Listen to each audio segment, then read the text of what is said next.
Welcome. We're back from closed session. Mark, which agenda piece do you have me? Thank you. And I have a motion moved by Johnny Bell, seconded by Carol Lawrence. Be it resolved that the Council of the Municipality of West Grey hereby returns to open session of Council at 7:03 p.m. Any questions or conversation about that motion? All those in favor? Any opposed? That's carried. Thank you. And Mark, let the minutes show that only those matters that went into closed session were the only matters discussed. We do have matters arising from closed session. Have a motion on a pending property. I have a motion moved by R. Hergert, seconded by Bev Cutting. Be it resolved that the Council of the Municipality of West Grey hereby declares land as surplus to the needs of the municipality, described as Plan 502, Part 2, Plan 16R10 340.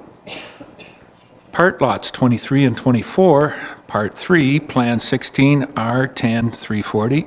Part lots 22, 23, and 24, west of Rock Street, point of pin 37319-0261, former geographic town of Durham, Municipality of West Grey, to be sold through real estate listing by Glen Ray, Wilford McEntee and Company Limited at a listing price of $299,900.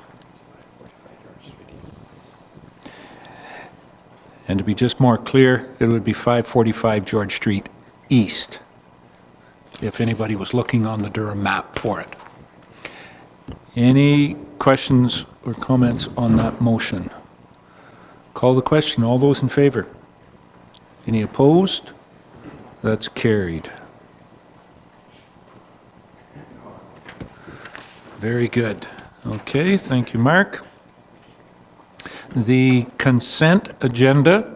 I have a motion moved by Rob Thompson, seconded by Doug Hutchison. Be resolved that items A1 to C2 inclusive contained in Part 1 consent agenda be adopted as printed. And further, that authorization be given for the actions to be taken as may be necessary to give effect to the recommendations contained therein. Any questions on the consent? Call the question. All those in favor? Any opposed? That's carried. There you are, Mark. Thank you. That moves us down then, I believe, onto the regular agenda and communications from Mayor and Council. Any councillors have any communications? Deputy Mayor, Mr. Thompson. Rob? Yeah, just to advise, a week ago yesterday, the Durham Recreation Advisory Committee held their Christmas event at the Durham Arena Hall. The numbers were up for the children throughout West Grey. We had 70 children come to visit with Santa and made cookies and all kinds of crafts and so on. So it was very well attended. Santa spent 3 hours listening to the kids and their stories, and it was a good time. So just pass that on. Certainly hope that Santa still had enough time left to get back to the North Pole to finish my Christmas list. I believe so. Oh, very good. Thank you, Rob. Any other comments or questions? I'm going to take this opportunity right now to look out there to everyone in the audience so that they are not in the viral audience, as some of the audience members are looking around out there in media land, to wish everyone in the communities that this is seen, on behalf of the Municipality of West Grey and on behalf of Council, have a Merry Christmas, a festive holiday season to one and to all out there from us, and I hope all of your dreams come true, or all your wishes or all your list that Santa will be able to bring everything to you. So thank you for that. Rebecca, now I've sparked your mind and you've thought of something. Yes, go ahead, Councillor Hergert. So I have here, a couple weeks ago, the Colour Jar actually in Durham had first Friday of the month, they had a little printing press, and you could make your own Christmas cards. So Quentin and I, my youngest guy, we took an opportunity and made the Christmas cards locally. That was so neat and enjoyable. But we also have many wonderful artisans among us, and that's been apparent at several craft shows and Christmas events lately. So just thank everybody around town for their celebration, their celebratory spirit this Christmas, and Merry Christmas to everyone. Okay, thank you. Would like to say that participated in the non-motorized, largest non-motorized Santa Claus parade in Holstein a week ago. Was invited by the Southgate Council and was able to ride on their float. And again, it was very wonderful. And it was so great because they allowed the gates to be open, and I think there was more West Grey residents there than there was Southgate residents. I jest slightly, but certainly numbers were up for that. It was great to see everybody out. And in saying that, there was a wonderful outdoor Kris Kringle celebration that weekend as well, right here in West Grey on the 2nd of Glenelg at Glen Colton Farm. So I understand that that was participation there was very good, and a wonderful event as well too. I do have one thing on kind of a negative part to make the announcement. We had put in an application, the municipality had put in an application in conjunction with Union Gas to extend gas service or the availability to Ayton and Newstead across Normanby Township, and that funding was not granted. We got that last week, that the funding grant and the extension was cognizant on that coming forward, and it didn't come forward. So there will be another application process. We hopefully we can make it better the next time. I'm not sure on the timing, but it sounds like sometime in the new year, 2018, late summer again. Looks like that'll be open back up again. So a little disappointing there, but the other portion that seems to be going forward is Union Gas's extension of the main line going through Bentic. So that's all I have. Doug? Yeah, I think I'd just like to mention at this time, I guess over the last week or so, there's been a couple of tree lightings, and I'd just like to congratulate all the people involved with the Durham tree lighting and the Newstead tree lighting. Durham one was well attended. It didn't get down to the Newstead one, but a little confused myself with the time for the Durham one, but did make it there eventually. And also the Durham Firefighters Association had a breakfast and got over for that on Saturday the 9th, and that was well attended too. So congratulations to all those people involved in that, and I'd like to wish everyone Merry Christmas and Happy New Year. Okay, thanks, Doug. Okay, very good. We will get on then with the rest of our agenda. That's it for Mayor and Council. We have a delegation, a delegation this evening. Ilse Vanderhoot is here and wants to discuss some options or programming that can be possibly in the Heritage Library. So I'm going to ask you if you could, Ilse, if you can use the podium there. And the gray button should turn the microphone on, so Adam can, there you go. Got it. You're live now. Just want to Welcome. correct the pronunciation of my name is Elisa. Elisa. Thank you. Very good. I will make that. So I My trust apologies. the council has had an opportunity to read the letter that I wrote proposing use of the old Carnegie Library. For over a year now, I've been formulating an alternative high school in Durham in this area as a natural progression for students coming out of the Edgehill School, but also because there's a large need for children that are not fitting necessarily into the current school system. I have some colleagues who work with the children who don't fit, and they have special programming for that. So I'm proposing to start a school in this space with cooperation from West Grey, however that could be manifested, as a high school initiative.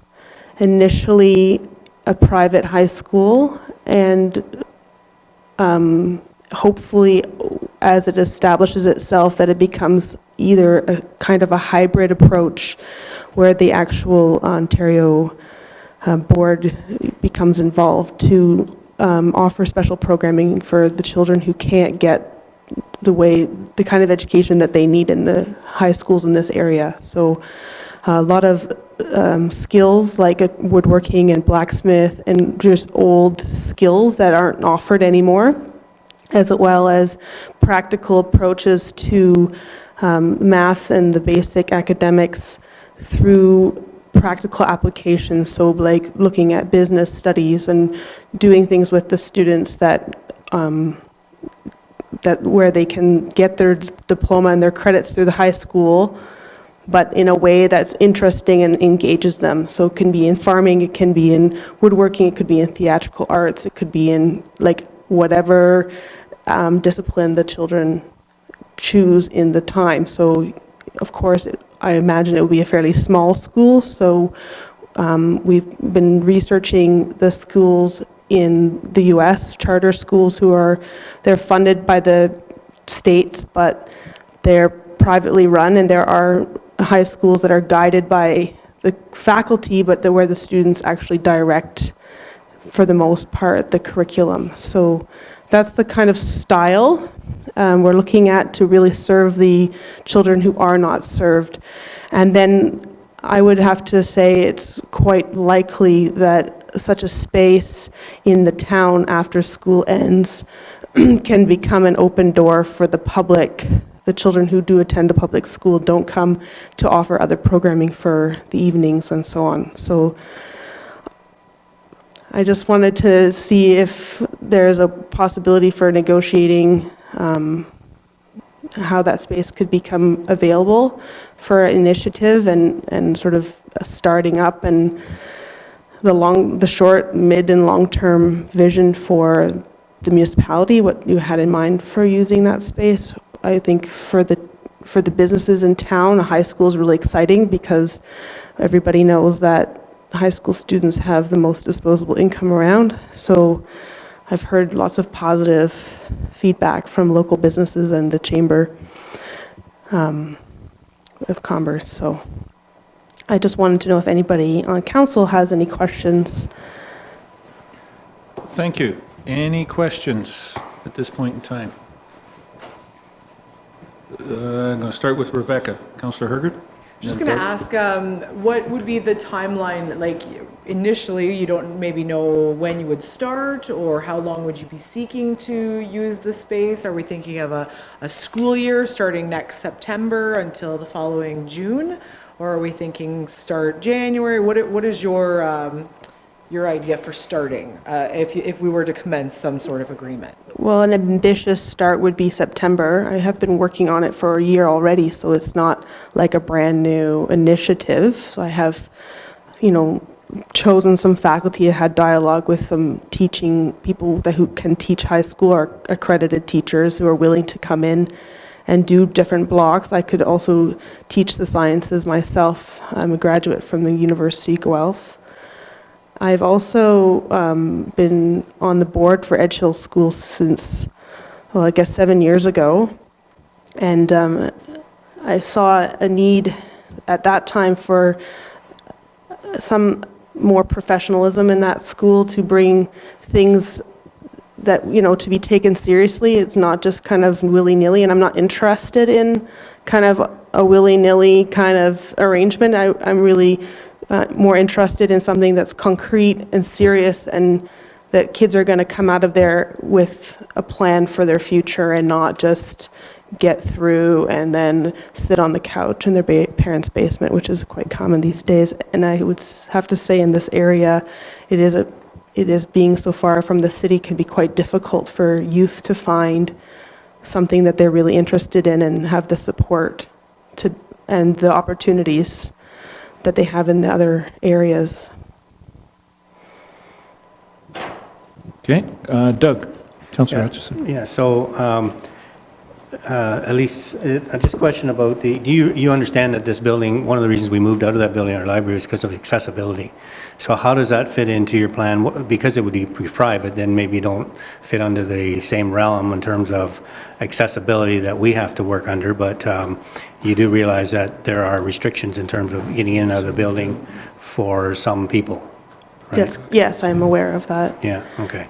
And my other question was, because it would be a private school, then I presume that you would be charging a fee to go to the school, and therefore, are you looking to rent this building from the municipality, or what are you thinking there? So I guess to go back to Rebecca's question, there's the shorter term plan could be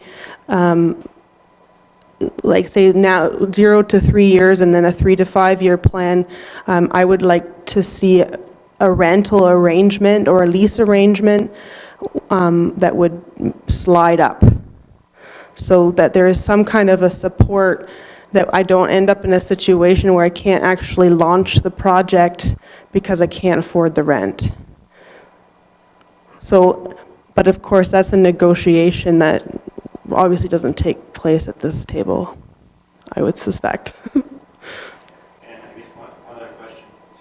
One other question was, you mentioned blacksmithing. I don't know if that was really the appropriate building for blacksmithing, but I presume you have another venue for that type of course. Yes, Right. of course. We wouldn't put a forge in there.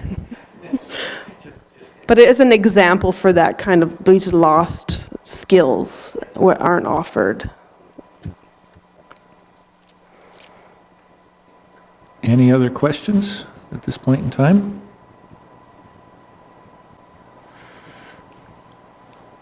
Carol?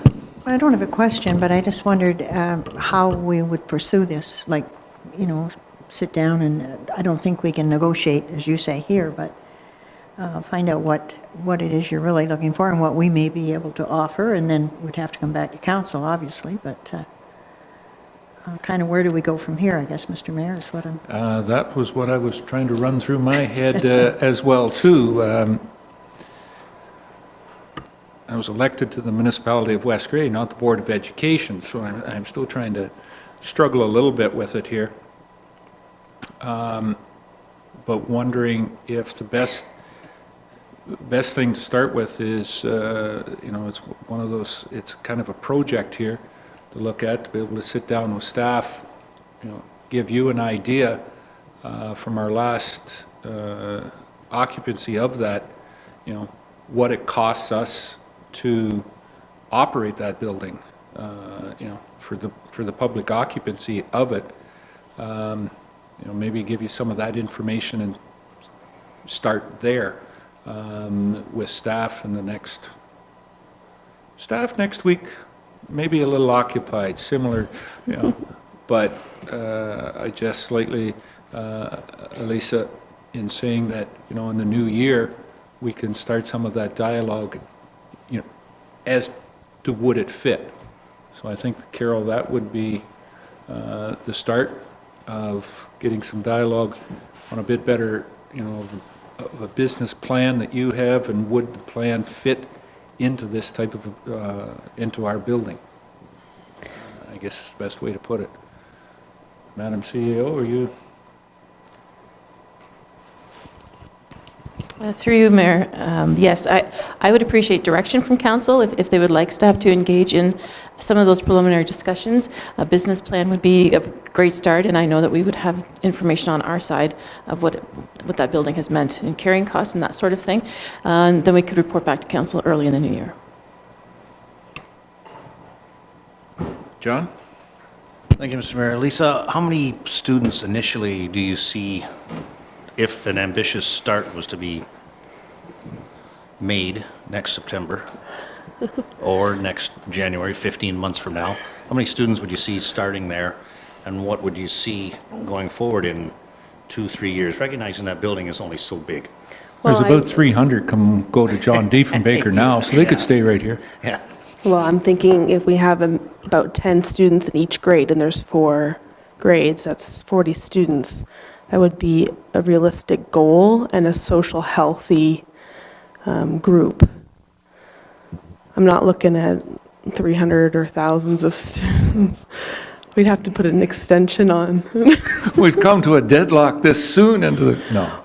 But it also depends on how soon we get clearance for the use of the space, because having a space is really helpful for marketing to get students to come, because you have an actual physical home, whereas you haven't, if you go out and say, oh, would you like to come to my high school? I don't really know what it's going to be yet. It's much more difficult to gain students. So the sooner that we can come to an arrangement, the sooner I can really launch the project. So that's those sort of things that are dependent on. Okay, Does that thank you. answer your question? Yep, go ahead, Carol. Lisa, I was wondered, would you have to, or would you be contemplating making some physical changes to the library, or the way it is now, would that suit your purposes? The way it is now, I haven't been in there since it's moved, the library's moved out, but I would like to see it kept in its authentic, I mean, that means a lot to me, the authentic building.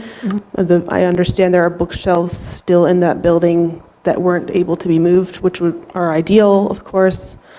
One would have to put up blackboards and so on, but for mostly it's just an open room. So that's, Yep. Mr. Mayor, Go ahead. it might be beneficial for Lisa to have a tour of that too.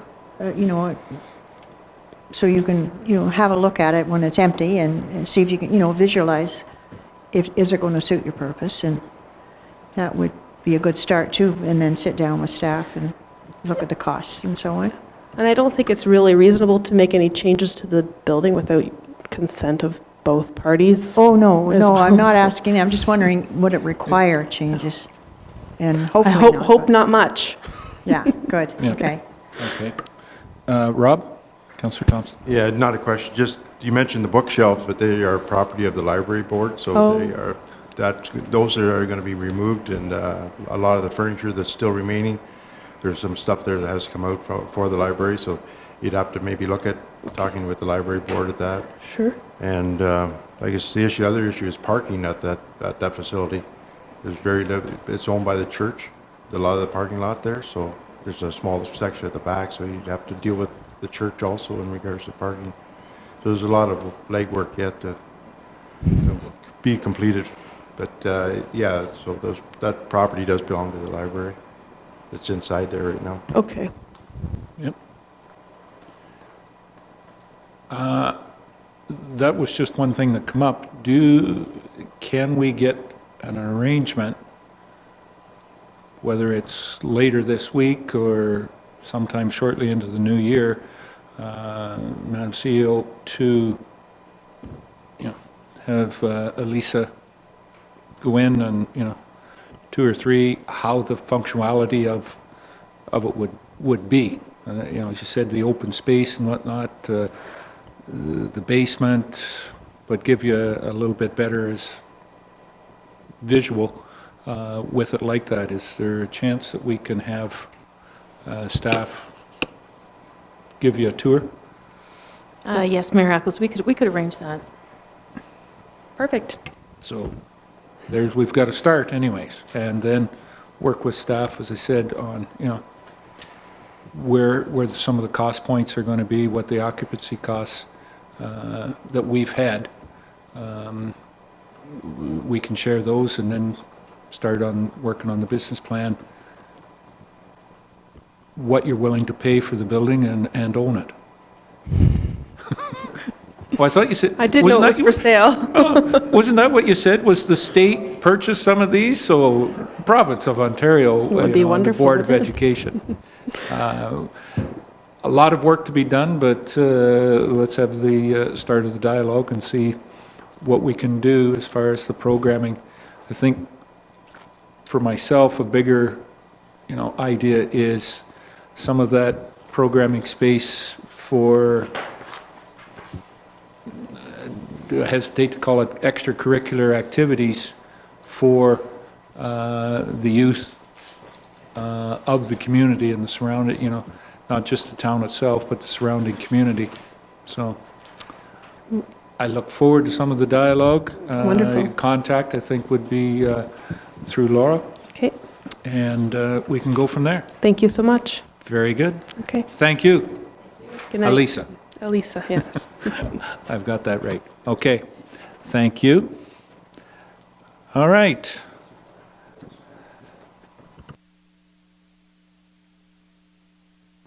Okay, we're down to staff reports. Carrie, you've got one? I do. Yeah. On my agenda, it seems like you're the one that's up. So the first one we have, from your perspective, is the accounts. I have a motion moved by Rob Thompson, seconded by John A. Bell. Be it resolved that the Director of Finance Treasurer be authorized to pay the accounts presented as voucher number 23, 2017 of the Municipality of West Grey in the amount of $639,569.68. Any questions or comments on the accounts? Doug, Councillor Hutchison. Sorry, just one question. On the page 8182, I don't know what number that is in yours, Carrie, 8182 in our report, there was a comment, pricing of replacing coolers at the arenas, and there was both Durham and was it Eaton's arena? Yes. I just wondered, I don't remember discussing that, maybe I missed it, but the coolers were not functioning, or why did we replace them, or what's the deal on that? You want to go ahead, Carrie? Go ahead. They were, when we discontinued the contract with Coca-Cola, both the canteens had Coca-Cola coolers in there, so they were collected from the company. So we had to replace those because both of those have active tenants in there. So this is like a storage cooler that could be used for other things besides pop and whatnot, is it? Well, yeah, they'll put pop in them, but it's for the canteen contracts, but where the So we're actually the snack talking, booth- actually yeah. talking about pop machines, the Not machines? pop machine, no, it's a This is cooler, actually yeah. coolers. Okay, all right. Okay, I didn't realize that that was part of theirs. Okay. Okay. Yep.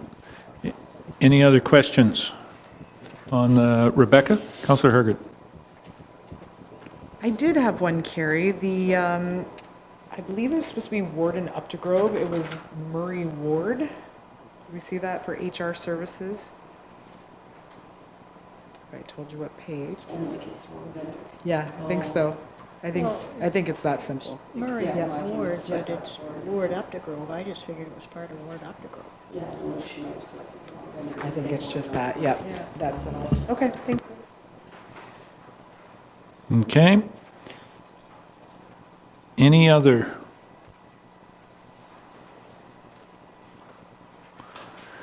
And Carrie, I guess the last one that was there was one for a float for Elvis. Like, where did we bring this float from? Las Vegas to float him in? No, that was for his function a week ago Friday night, yes.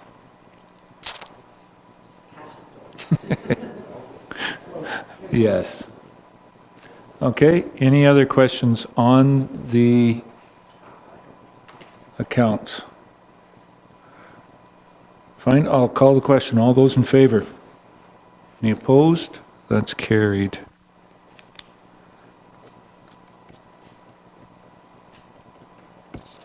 There you are, Mark.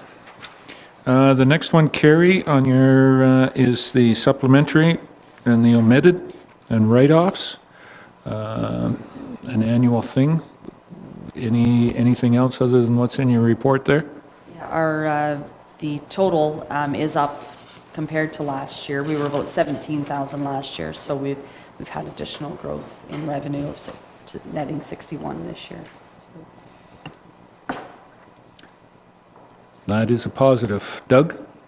Councillor Yeah, Hutchison? just a question. I know some of this is maybe, you've probably explained before, Carrie, but a little bit fuzzy on some of them. But anyways, the write-offs, I'm just curious with I know we've had a discussion about vacant unit rebates. And there has been some discussion around the province about trying to correct that and not giving out those rebates, but I don't think there's anything actually happening yet. You haven't any news on that? Haven't received anything? Yeah, in no, there terms- hasn't been, it will need to be a county-level decision in our case. Because Right. it would have to Come from the have all county, of okay. the county level, but it may be something, it's a very new, these changes, but Mm-hmm. it's a discussion that may come forward Okay. in the future, but at this point, we haven't moved, the county hasn't decided to move anything further Right. on that. Okay, well, hopefully that'll come forward sometime. The other, just curious about the Legion write-off. What is that? That we have a write-off under a certain section of the Act for veterans, halls, and the county and the school board, or the county and our lower tier. We exempt them from Okay. our share of the taxes under that section of the Municipal Act that's specifically for veterans facilities. Okay, thank you. Okay. I have a motion moved by Bev Cutting, seconded by Carol Lawrence. Be it resolved that the Council of the Municipality of West Grey hereby approves the supplementary omitted taxes and write-offs in the amount of $61,210.36 and $100.81 for local taxation and BIA area rates respectively. Any further questions on the motion? On the subs and omitted? Call the question. All those in favor? Any opposed? That's carried. Okay. All right. And the third one, Carrie, is dealing with the Elmwood Fire Department, their operational maintenance and capital budget was there for a perusal. I'll introduce the motion. Moved by Doug Hutchison, seconded by John A. Bell. Be it resolved that the Council of the Municipality of West Grey hereby approves the Elmwood Fire Department 2018 budget as follows. Operational maintenance expense, $191,869. Capital expense, $56,400. As recommended by the Elmwood Fire Department Joint Board of Management. And that budget, if I'm not mistaken, is down slightly, but $1,500 from last year. Any other questions or comments for Carrie on that report? Very good partnership with Brockton. It has worked well to supply fire service in that area of West Grey and certainly into that area of Brockton as well too. Seeing none, then I'll call the question. All those in favor? Any opposed? That is carried. Okay. Yep, I've got some of the bylaws there, Mark. And Carrie, your final item? Yeah, just that at the December 11th Special Committee of the Whole meeting, the recommendation was made to give notice that we will intend to pass the 2018 budget bylaw at the council meeting on January 8th of 2018. So that will be coming forward for there. Oh, yes, yeah, that's the next item. Yeah. Any questions on the public meeting for the budget? Nope. Okay. Carrie, you had one other I do have supplemental another on item. insurance. Yes, the insurance renewal has come in. I just received it today. The total premium is $258,725, which represents about a 4.9% increase, or just over $12,000. So request that council pass a motion at the end of the meeting just to approve the renewal effective January 1st, 2018. To accept that. So we have had some new equipment come in. There's been some slight changes, but I believe in our budget, for the most part, we had recognized that it was going up. So those departments, it was, I think we used the number 5%, Carrie. So basically you're out 0.1% on that. But to the good, Yeah. Okay. Very good. And it has been good, good working relationship back with Frank Cowan and Company. I know our fire department this year. And an interesting point on that would have been the advertising that was on the back of the Municipal World, this magazine that come out this month, a monthly magazine from AMO that comes out to all the municipalities. The back page was by Frank Cowan and had the picture of the West Grey of Frank Cowan turning the keys over to the West Grey Fire Department Council for the new fire truck that sadly had an accident, but Frank Cowan had replaced that for us this year. So not a bad investment. Our insurance went up $12,000, but they did buy us $1 million piece of equipment this year as well too. Okay. All right. Any other questions, Carrie? The only other thing is a reminder to submit your timesheets, leave them tonight before you leave, or drop them off first thing in the morning so we can process payroll early. With the Christmas holidays, we will be under a time crunch, so if I can have them tonight or tomorrow morning sometime. Very good. Okay. All right. Thank you very much, Carrie. With that said, then we're down to bylaws. And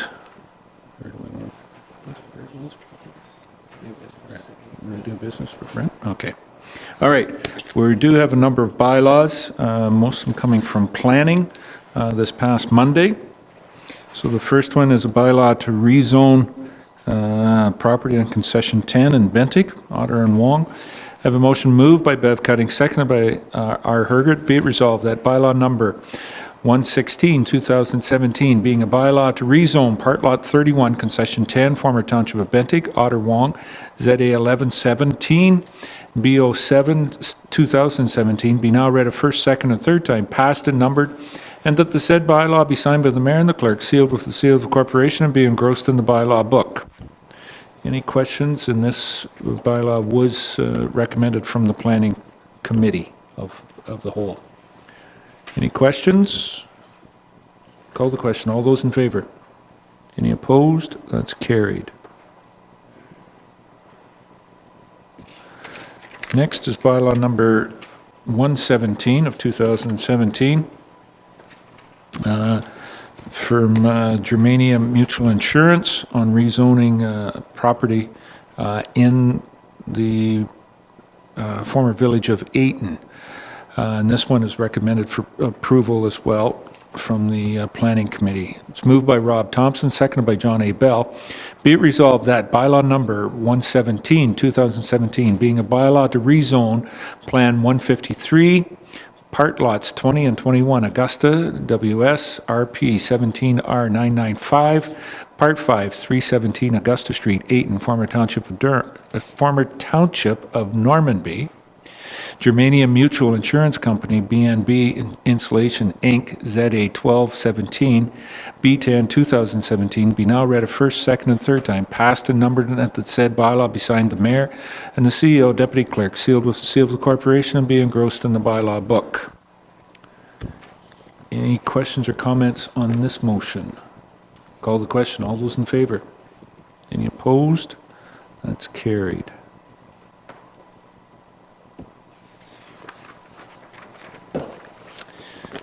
Next one is another one that's approved or recommended for approval by the Planning Committee. Is a lot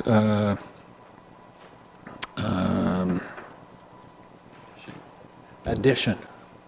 Thank you, Mark. It's getting late in the day again. And this is in Ganaug Township. Have a motion moved by Carol Lawrence and seconded by Bev Cutting. Be it resolved that bylaw number 118, 2017, being a bylaw to rezone part lot 24, concession 1, EGR, former township of Ganaug, AG Holdings, Inc., owner, Jason Trimble, applicant, ZA 1317, B11, 2017, be now read a first, second, and third time, passed and numbered, and the said bylaw be signed by the mayor and the clerk, sealed with the seal of the corporation, and be engrossed in the bylaw book.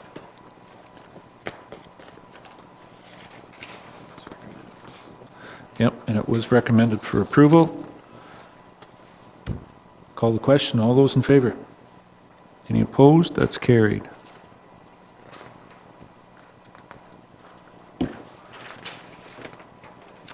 Okay. Next one is bylaw 119, is a bylaw from the Township of Bentic for Miller for a granny flat. I have a motion moved by John A. Bell, seconded by Rob Thompson. Be it resolved that bylaw number 119, 2017, being a bylaw to rezone Part Lot 23, Concession 6, RP 17, R7024, Part 1, former Township of Bentic, Miller, ZA 1417, be now read a first, second, and third time, passed as amended and numbered, and that the said bylaw be signed by the mayor and the clerk, sealed with the seal of the corporation, and be engrossed in the bylaw book. The amendment was the 50-meter clustering. Yep. And this was recommended for approval by the planning. The amendment, if we remember right, was that the building be within 50 meters of the cluster of buildings on the property. Okay? Any other questions? Call the question. All those in favor? Any opposed? That's carried.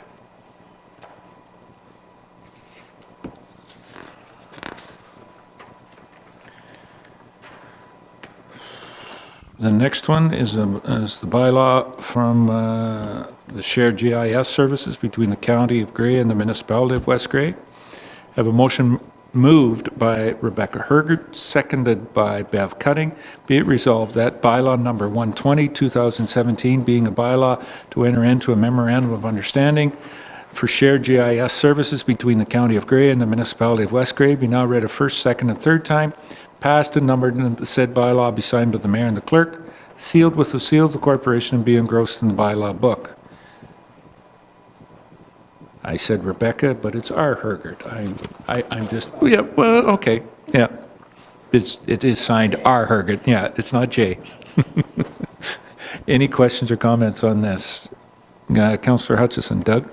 Yes, to see on page 2, it talks about the municipality shall, and one of our commitments is that we will use this service for a minimum of 150 hours, and that we will provide a project manager responsible for managing joint GIS projects. So I'm curious, who is that person? Is that under Mark's role, or is that someone else? It's been something of a collective, the Director of Infrastructure and myself have been dealing with the GIS person, Jody McCucker, and I would say more the director has been trying to keep him as busy as we can with the various projects. So yeah, we do have that allocation and we try to utilize that, but there is a minimum we do have to provide for. So I guess too, the other option is then we have 150 hours that we have to use, which is fine. They project that's going to be about $6,700, $6,750 per year. Do we budget for that in our budget for a yearly cost? Yes. Yes, the mayor's telling me yes, so I will Yeah, it is. rely on the mayor's. Brent's looking for someone.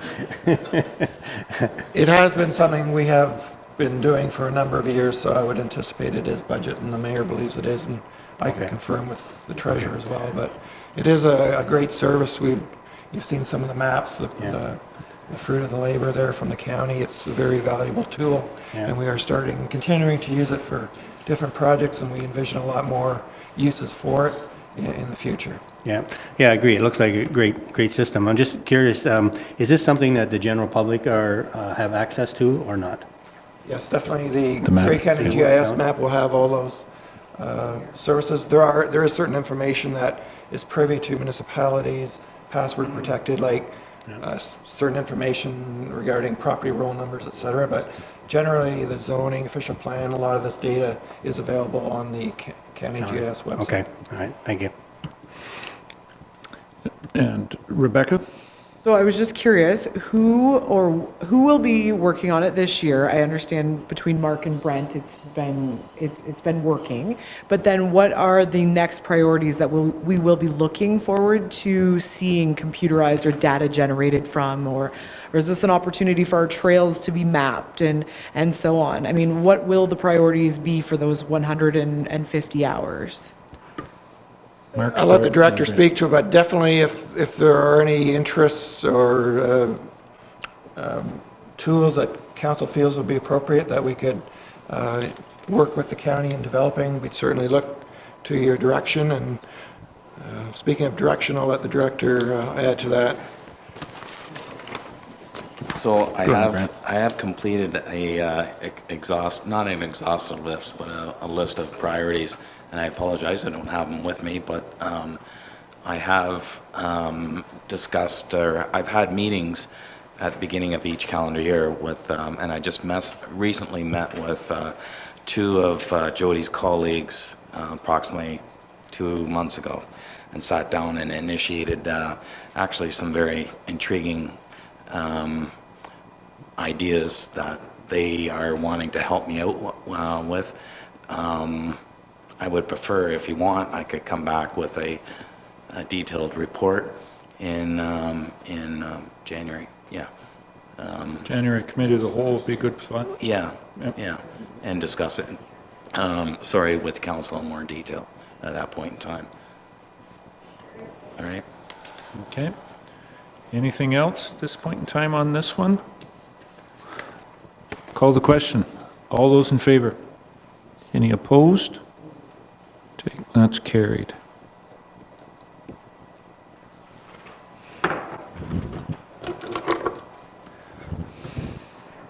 Santa Claus for a new pen.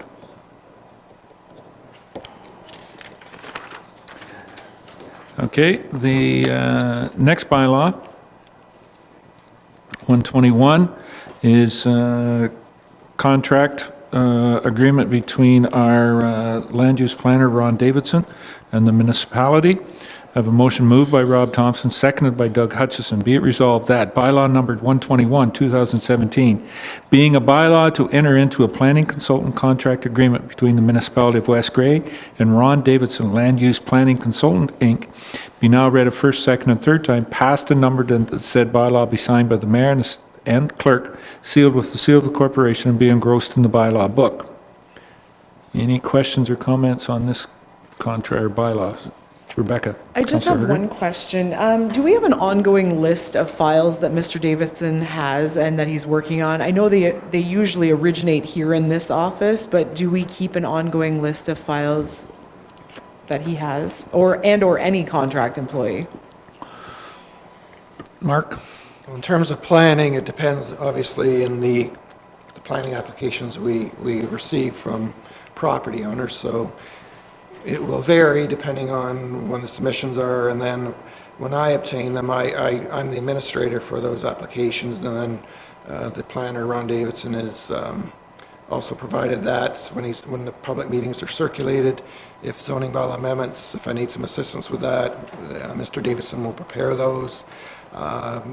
As well, when I need some assistance in responding to planning inquiries, Mr. Davidson will also provide that extra expertise in that area. So there isn't a standard file, shall I say. I have a master list of the severance applications as I receive them for each year, of the zoning bylaw amendments as I receive them each year, official plan amendments, which are fewer and far between, but I have a list themselves, but that's something basically internally an administrative function, yes. Okay. Any other questions on bylaw 121? Call the question, and all those in favor? Any opposed? That's carried.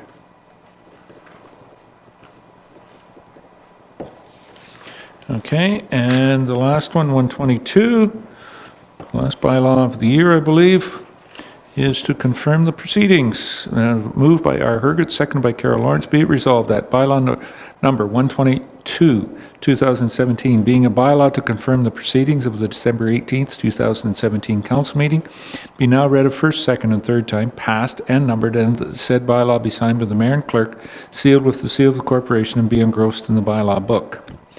Any questions on this bylaw? Motion, call the question. All those in favor? Any opposed? That's carried. Very good. Thank you, Mark. New business. Mr. Glazier, have you got anything under new business you wanted to? Yes, Your Worship. Oh, you've got a PowerPoint for us. Well, photos do say 1,000 words, as they say. Oh, that's good. We'll watch the photos and.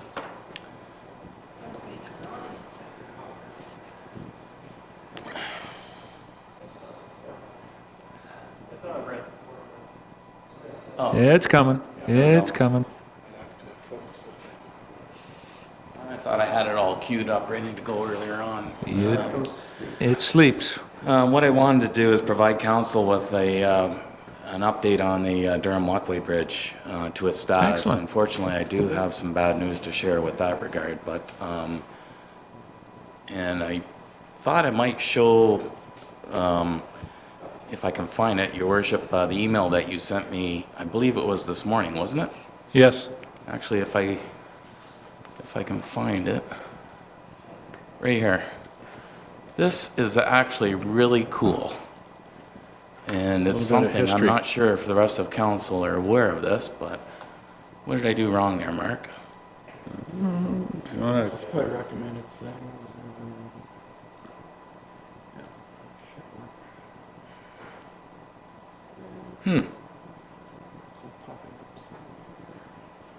Is it still queuing? Maybe it's thinking.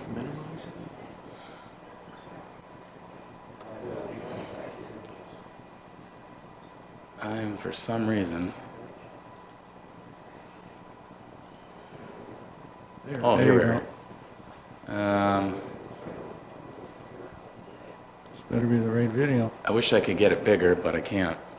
So this is Garifaxa Street, and this is the locomotive going Heading over east. the old Durham Walkway Bridge with the mill in the background there. Got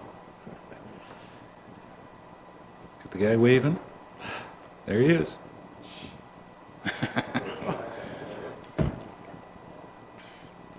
I thought that was pretty neat. But anyways, Yes, that when I was a little bit younger, yes, I was waving out through that car. Thank you very much, Councillor Thompson. I don't know, do you know what year that was, Your Worship? That would have been in the We 40s, 50s? I think it's back 40s. closer, more back into the 40s 30s? and possibly into the 30s. Late 30s? Yeah, we haven't got it down as to the exact year, but looking at the car and, yeah, that's where we think it is. Yeah. And I got to say thank you to former mayor of Durham, Chris Kennedy, archived and found it someplace. There were videos out of various towns, and that one has come from the video of Durham, and I believe it was after the war. Like, when was the war? 45. I think it was just after, because when you watch the whole thing, there's a lot of people driving really old trucks and tractors and that kind of stuff, because I guess there weren't a lot of cars available and stuff. Yeah. Yeah. But apparently it came from, it might have been archived. Chris thought that he got it sent to him a number of years ago and he was able to keep it. He thought it come from Western, University of Western. That's where they all came from. Yeah. All this Where spotlight they're on the archived, various so, towns. Yeah. Anyways, Yes, Your flash Worship. to today. I don't have my little pointer with me. It's eluded me tonight, but regardless, I do have this little pointer. What I can show you is this is the east approach. The new concrete ballast wall here with the footing, the large beams, and these are girders rather, and these are the pier beams across here. So that's just another view, and that's that first section of the bridge that has now got the decking on it. And that's been since backfilled, of course. Another view showing, again, progression of the, notice that there is no snow.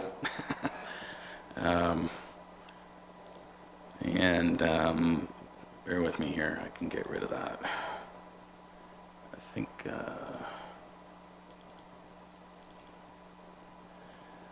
and this is in place to protect the decking. They have a track machine. It's got rubberized crawlers on it, but again, because of the muddy site conditions, it's just to protect the wood from damage. So again, the progression is eventually, I'm not quite sure, we're not quite over the water in this picture yet here. That's actual good footage of how you can see the new pier beams, very large beams.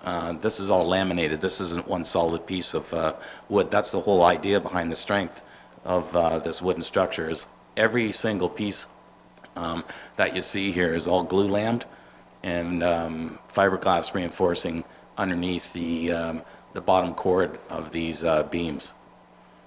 Any questions regarding that? So what they've done is they've removed the top 2 feet of these beams. I don't know if, there you can. There's the amount of wood that they cut. They cut that part of that beam off and then bolt it, and they put that beam right on top. So they're carrying that line straight through. They're using lasers and that sort of thing to get it so it's all completely level. There we go. Now we're in the snow. So things are looking good. However, what did I do? Son of a gun. Sorry. I've got to go back to my computer here.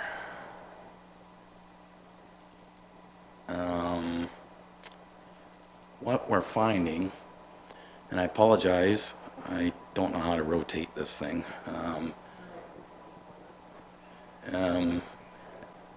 Sorry?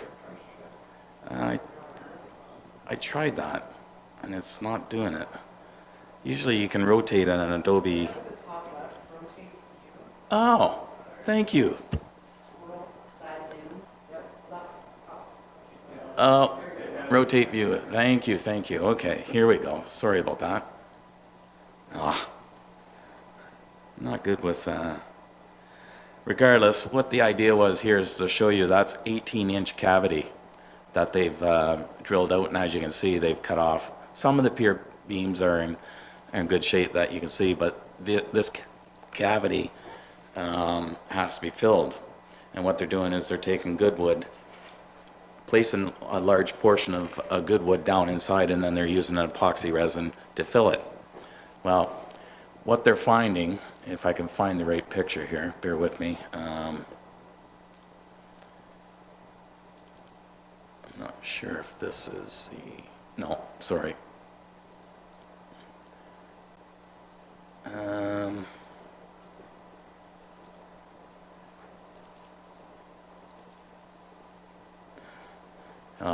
Again, I told you, tried to explain that to you. I'm sorry, I thought I had the, no, that's not it either. Son of a gun. Maybe it's this. There we go. That's what I wanted to show you.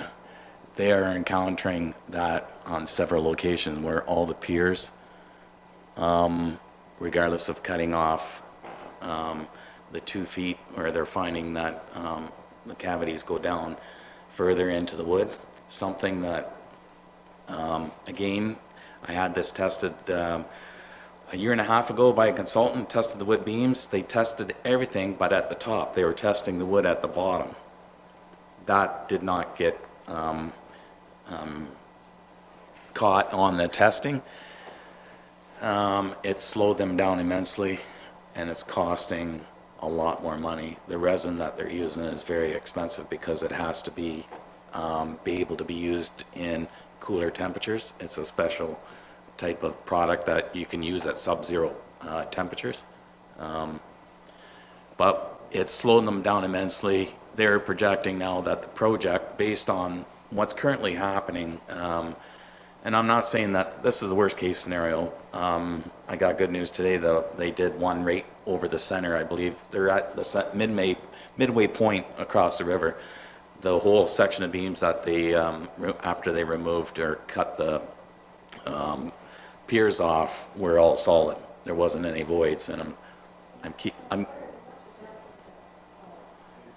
sorry? How far down does it go? What's the depth of what's left after they've cut it off? How much do they have to fill? That picture I showed you before was 18 inches. So some of these cavities, All about that much, or do they vary, or? they go down until they get into the hardwood. They keep going until, some of them are less, some of them are more. And I think he told me there was one over 24 inches that they had to go down and dig out to remove the decay and get into the harder wood. Again, it slowed them down. They're leaving this Friday. They all have to fly back home to New Brunswick, of course. It's Christmas. I mean, but again, this is going to have an email. Mr. Tingley, the gentleman that was here to present at council that one night, he's flying in tomorrow to go over his intent was to walk over the bridge when it was finished, and he had that set up for tomorrow, but that was quite a few months ago. Regardless, he's flying in tomorrow because he's concerned about what's happening, and again, it's going to be it's a cost that they can't absorb. They said they would have absorbed a little bit, but it's gotten to the point where it's very expensive. I got a feeling I have to dip into my bridge budget next year to overcome the extra on this.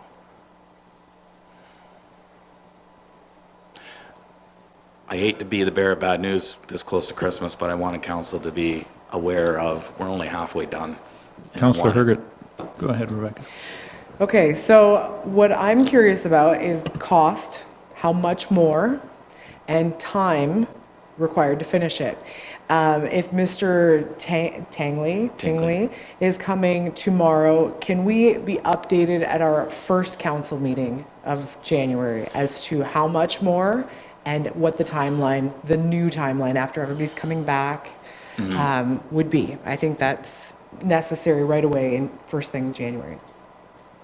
We can't cut a blank check on this, right? We had a budget, we've exceeded the budget, there was no contingency. Now we have a glitch.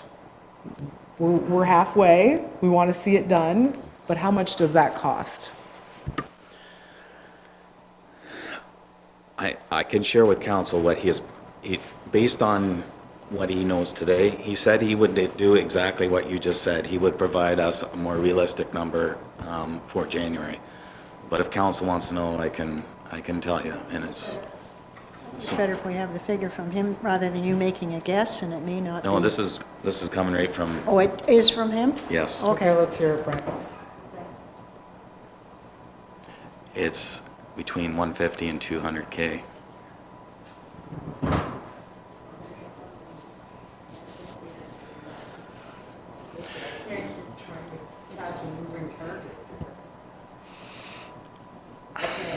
Again, they did not know. They had the report from our consultant that said that the piers were fine.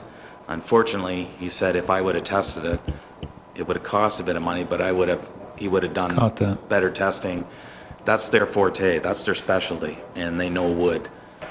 They tested at the bottom, and I saw them doing the testing, and that's where honest to God, that's where I thought the worst part of it would have been, is near the water or under the ground. Never thinking that the top part of those piers would be in that kind of condition. Rebecca, you have further? When Mr. Tingley was here, he mentioned that there was a wood council monies possibility. I tried that. April, yeah. Is that possible? Not possible. What were the thoughts? I tried that, Councillor Herger. And So does that mean we've submitted an application? Is that what I what tried calling, and they also worked on our behalf too, to see if there was any funding available with that regard. So it's And, still out there, or have we heard anything back? Um, Doesn't sound like we heard anything back. No, I- not yet. I didn't hear anything. I reached out to them, left messages and things, but Okay. from what I remember, this company reached out to the Wood Council and said that this project wasn't fun, or didn't meet the, for whatever reason. Eligibility. Didn't meet the criteria for funding. Okay. Deputy Mayor Bell. John? Thank you, Mr. Mayor. Well, the big problem here is not your fault, Brent, and it's not the bridge company's fault, it's the consultant's fault. And this is the second time in a row we've done a bridge project in West Gray. The last one was on the Gray Bruce line over on concession. 16. 16, thank you, Mr. Mayor. And all of a sudden, we had a consultant to dig down to see if we knew new pilings and new abutments on that bridge, and they forgot to do the center of the road. They did the outsides of the road, didn't do the center of the road, and we got stuck for that. So the problem with the whole system is the consultant's recommending how many dollars it's gonna cost.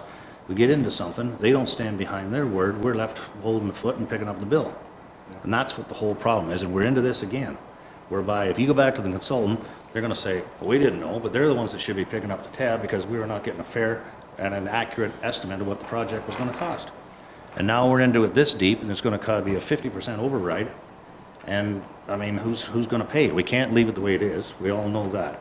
And I commend you for what you're doing, Brent, don't get me wrong, but I don't know, like, I don't think we're gonna get anywhere going and suing the consultant, but really, it's on their backs, as far as I'm concerned. And I in no way blame you or the bridge people, but I have a real problem with the consultant's work in both cases. Me too. And Good enough statement. Bev? Yeah, I agree with the, it's an issue with the consultant, and obviously we need to rethink that, who we're hiring. But I do think that this bridge really is Durham. And it really is a historical site in Durham, and I realize the expenses is crazy, but at the same time, I really feel like this needs to be completed and finished. This bridge, done by this company, will stand another 100, 150 years, as they're saying, and will still be the landmark that Durham has come to know and love. And I think that we have to take that into consideration. Yes, it's a lot of money to eat, but we'll find it. I think it's just necessary to do. Okay. Doug? Yeah, just curious, Brent, when the consultants come and test it, do we have any input on what they test, where they test, or they just decide where they want to test the bridge? to be honest with you, Councillor Hutchinson, I'm relying on their expertise to do what I think is right. If I tell them where to go, then they point the finger back on me. If you know what I mean, like, sorry, didn't mean to tell them where to go, but I meant point. Well, apparently Mr. Bell wants to. No, I provide maybe guidance as to what I want done, but that's it. Then I let them do their. I guess sort of hindsight, when we look at it now, we know that this company that we've hired to do the work should have been the ones maybe doing the assessment, as you said, from the get-go, because that's their expertise, right? And they did do all the timbers above the piers, and they said, everything's done. It's rotten. If we would have had them do it, it would have cost extra money, but they said, we're relying on that engineer's report that says that the wooden piers were fine. He said if there wasn't a report, they would have done the testing on the piers. What that basically came back is they would have cut more of the piers off, and they would have built another structure above it, and it would have been cheaper, is what he said. He said if we would have known that, we would have cut those right off so that there would have been it would have been faster, and they still would have had it done if they would have known that ahead of time. anyways. So there's no option to go back from here on, like, for the other half of the bridge to go to Plan B? No, they're going to go ahead with what they're doing? It would look awkward. You would have one part of the piers up here and the other part down about, 2 feet lower. No, but I mean, they could do extensions or something, what they were saying they would do based on cutting them down further, right? So, but anyways, it doesn't really matter. I agree, the bridge is important, we're into it now, we just have to be creative in how we come up with the money to cover it, that's all. There's one huge benefit to this structure beyond anything that I've ever seen. That bridge can be dismantled by piece, not damaged at all. The way it's built, it's all done by bolts and locking devices. There's no nails, there's no screws. Everything's done bolted together. So if those piers at some point in the future were to need replaced, they would just dismantle it, set it aside, and put the piers back in place and put the structure back on it. Like that's one of the real neat things I like about this is it's available, and that's why I've got it thinking that a new bridge, a wooden bridge for a river overpass for transportation services makes all the sense in the world, because as pieces get damaged, you just unbolt it and put a new piece in. It's not like you're repairing concrete or steel or anything like that. That kind of concept really grabs my attention in that respect anyway, so. Okay, Mr. Bell. John? Thank you, Mr. Mayor. So Brent, refresh my memory again, the engineering company that did this. Did the consultant? Did the WSP. WSP. Did the consulting work on this?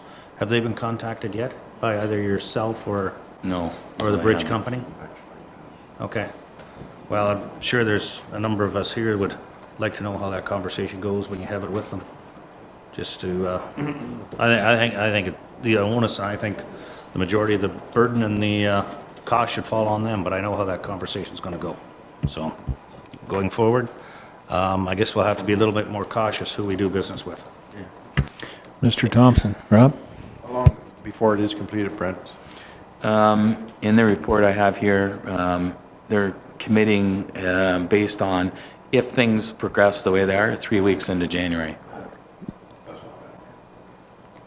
But that's 3 weeks longer than what they estimated, right, on their But initial. you can't do anything about it. No. Let's move on and get it done, and they can't do anything about it. I mean, hopefully the weather holds a little better for them. The only upside is if they get into better piers. Yeah. And then those Yeah. costs are drastically going to come Yeah, back down. and that's all we can do is That hope. cost I shared with you is going to be cut in half then. Yeah. Okay, so Yeah. just, No, that- it's just based on what they've encountered thus Yeah. far. Yeah, and have a conversation with the consultant. I would. Would that be something before or after Christmas? And Brent, Definitely about before. where is this? Definitely before Christmas, if you have time. Is this about halfway across, you were saying, like where they've encountered this? No, they've encountered pretty much at every set of piers moving from the east end, but they've encountered one yesterday where they didn't have any of those holes. Coming west. Further going. In the to center of the river, they're up to the center of the river right now, or they're halfway across. There could be some good news where the center is not. You know what? For some reason, it's better. And Yep. it is what it is, Brent. I mean, They definitely indicated that they were not going to try and hide this. It's too much. This structure that actually, in Dan's words, it means too much to them. They want to put a good effort into doing this because it's going to be their showcase of, they want this to be a really good project. Okay. I hesitate, but I'm going to use the word thank you for bringing this to our attention, Brent. Some of the things that you encounter, as Deputy Mayor Bell has said, we've encountered this with bridges and, in road work from your previous, everything looks okay until you hit some quicksand or whatever it is that nobody ever saw. So it's one of these things that until we get into it, nobody saw it, but we'll have to compensate for it going forward. Because I believe we're too far across the river to turn back. Well said. Okay. All right. Thank you, Brent, for the report. Any other new business? One thing, we, at Committee of the Whole and through the consent agenda, had put a West Grey Police Services building committee together. Just wondered with the two individual councillors, not going to get into it trying to, but we were looking at setting some dates going forward. So after the council meeting, just hopefully we could have a few minutes to meet and set some dates on that. Okay? Yeah, I'm not sure that we're going to use a consultant at this point in time on that, Mr. Bell. Rebecca? If I could just mention one thing to that committee, at the AMO conference there in August, there was gentleman Neil Menji from Saugeen Shores, and I know that Saugeen Shores has their own community policing as well. But if they could at least just review the draft plan, see if that's something where maybe the plans are already drawn that would suit our needs as well, just as a bit of comparison shopping, let's say. Yep. Thank you. Point well taken, and I think we were going to reach out. Okay? All right. Addendums. Notice of motion or direct motion. We had one from our Director of Finance dealing with insurance, I believe it was, Mark. Memory serves me right. So I'd need a 2/3 majority to introduce the acceptance of the quote for our insurance. All those in favor of the introducing? Well, got pretty much everybody there. Then I'll hand that down to introduce the motion.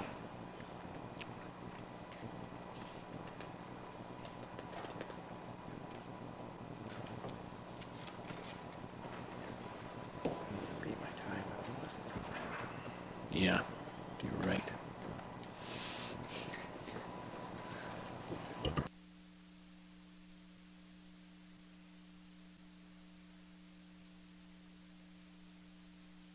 Okay. Motion moved by John A. Bell, seconded by Rob Thompson. Be it resolved that the Council of the Municipality of West Grey hereby approves the renewal of the municipal insurance for the period of January 1st, 2018 to January 1st, 2019 with Frank Cowan and Company for a total annual premium of $258,725, excluding applicable taxes. As we said, this is up, not quite as much as what we had anticipated in the budget, but this is still about $150,000 less than last year when we went out for the quote of what our the competitive price, the other competitor had priced. Okay. Any other comments on the motion? Call the question. All those in favor? Any opposed? That's carried. Thank you. Okay, there we are, Mark. That was it for notice of motions or direct motions. Closed session, I don't believe we have any any reason for any other closed session. Question period. At this point, anybody in the audience, if you have questions on anything that was on the agenda this evening?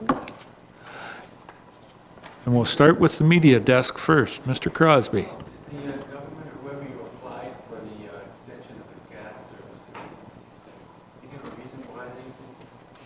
There was about $70 million that was set aside for extensions.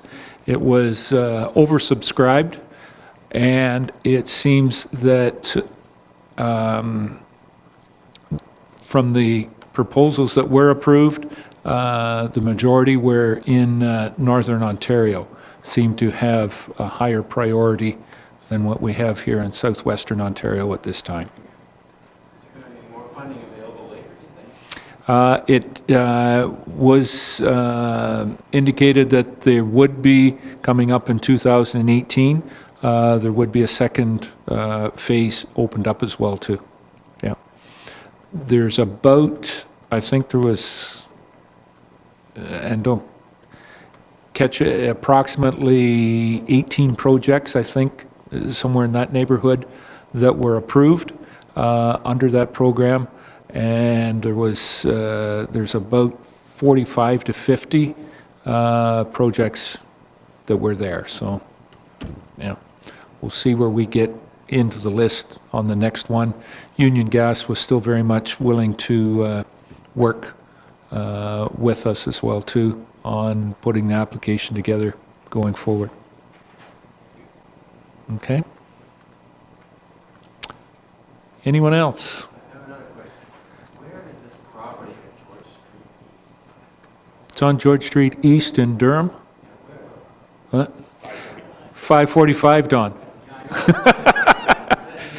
You know where the, no, it won't be in there. It's getting down to where the tennis courts, where the new Durham well, where we've been doing some construction on. It's the house right beside that. Okay? Very good. Yeah. All right. Any other questions? From anyone? Nope. All right. That's it. Municipal Act notices. There is the one notice, Mark, that is here on January the 8th, and that was in Kerry's report. We'll be bringing forward the public for public comment if anyone so desires to be here at council on January the 8th for the presentation of the 2018 budget. We'll be there. Rebecca. I have a couple questions for Brett. Don't really fit maybe in any other category. But actually, I would like council to give some direction if we could. It's Christmas, I'll give you a gift. Go ahead. Yeah, couple of questions. Okay. The library has, the rear portion of it has just been enclosed for the air conditioning unit. And so I was hoping that council would direct some sort of like siding or metal facade on there instead of just the plywood. I believe that is being looked after. I did, yeah. Yes, I I spoke think to, that is in the works, yes. I spoke to a gentleman on council that advised me that that's going to be looked at. Okay, great, good, very good. Wish list over. Okay, very good. Good, all right. With that then, I need a motion, if no other questions, motion to adjourn.